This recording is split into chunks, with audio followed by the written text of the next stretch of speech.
ಪ್ರಪಂಚದ ಟ್ರಾವೆಲ್ ಬುಲೆಟಿನ್ಗೆ ಸ್ವಾಗತ. ನಾನು ಸ್ವಾತಿ ಕೃಷ್ಣ. ಈಗ ಹೆಡ್ಲೈನ್ಸ್.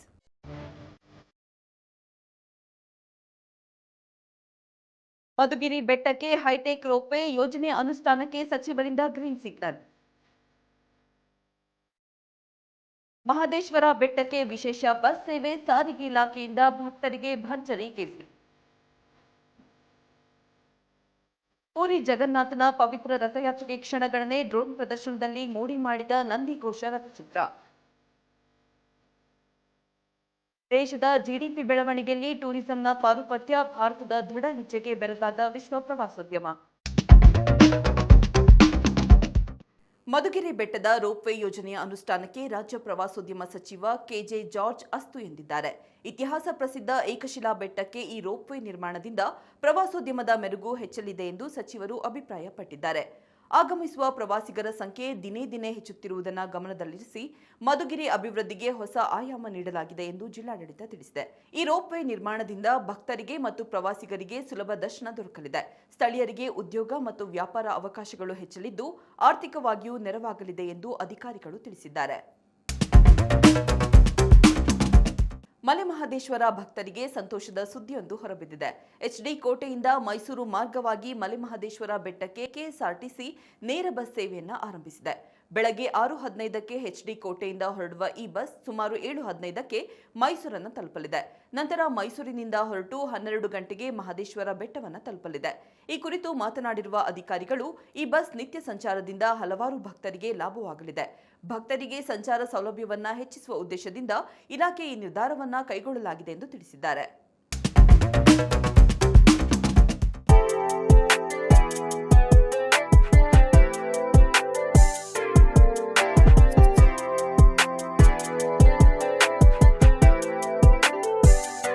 ಅತ್ಯಂತ ಆಕರ್ಷಕ ಮತ್ತು ಐತಿಹಾಸಿಕ ನಗರಗಳಲ್ಲಿ ಒಂದಾದ ಲೀಡೆನ್ ನಗರದಲ್ಲಿ ವಿಶ್ವಪ್ರಸಿದ್ಧ ಚಿತ್ರಕಲಾವಿದ ರೆಂಬ್ರಾಂಟ್ ಜನಿಸಿದ್ದು. ಅವರು ತಮ್ಮ ಜೀವನದ ಆರಂಭಿಕ ದಿನಗಳನ್ನು ಮತ್ತು ಕಲಾಭ್ಯಾಸವನ್ನ ಇಲ್ಲೇ ಕಳೆದರು. ನಗರದಲ್ಲಿ ಇಂದಿಗೂ ಅವರ ಹೆಸರಿನ ಪಾರ್ಕ್, ಅವರು ಹುಟ್ಟಿದ ಸ್ಥಳದ ಗುರುತು ಮತ್ತು ಅವರ ನೆನಪಿನ ಸ್ಮಾರಕಗಳನ್ನು ನಾವು ಕಾಣಬಹುದು. ಲೀಡೆನ್ ವಿಶ್ವವಿದ್ಯಾಲಯವು 1575ರಲ್ಲಿ ಸ್ಥಾಪನೆಯಾಯಿತು. ಇದು ಇಡೀ ದೇಶದಲ್ಲೇ ಅತ್ಯಂತ ಹಳೆಯದು.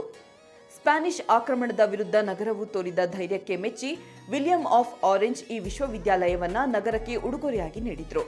ಇಲ್ಲಿ ಆಲ್ಬರ್ಟ್ ಐನ್ಸ್ಟೈನ್ ಅವರು ಸಂದರ್ಶಕ ಪ್ರಾಧ್ಯಾಪಕರಾಗಿ ಕೆಲಸ ಮಾಡಿದ್ದರು ಎಂಬುದು ವಿಶೇಷವಾಗಿದೆ. ಲೀಡೆನ್ ಯಾವ ದೇಶದಲ್ಲಿದೆ?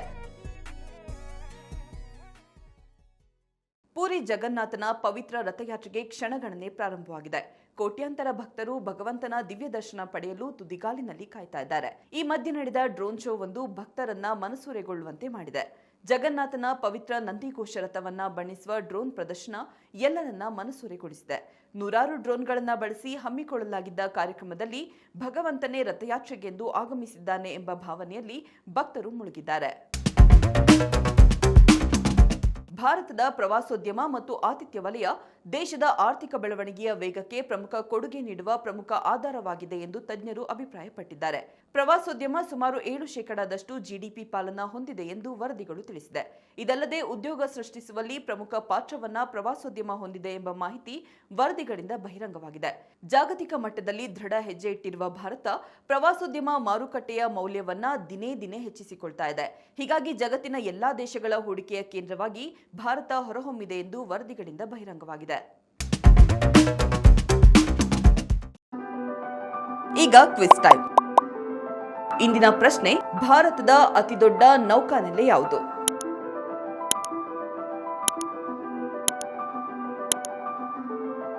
ಸರಿಯಾದ ಉತ್ತರವನ್ನ ಕಾಮೆಂಟ್ ಮೂಲಕ ತಿಳಿಸಿ. ಇದಾಗಿತ್ತು ಇವತ್ತಿನ ಟ್ರಾವೆಲ್ ಬುಲೆಟಿನ್. ನೋಡ್ತಾ ಇರಿ ಪ್ರವಾಸಿ ಪ್ರಪಂಚ, ವಿಹಾರವೇ ವಿಶ್ವ. ನಮಸ್ಕಾರ.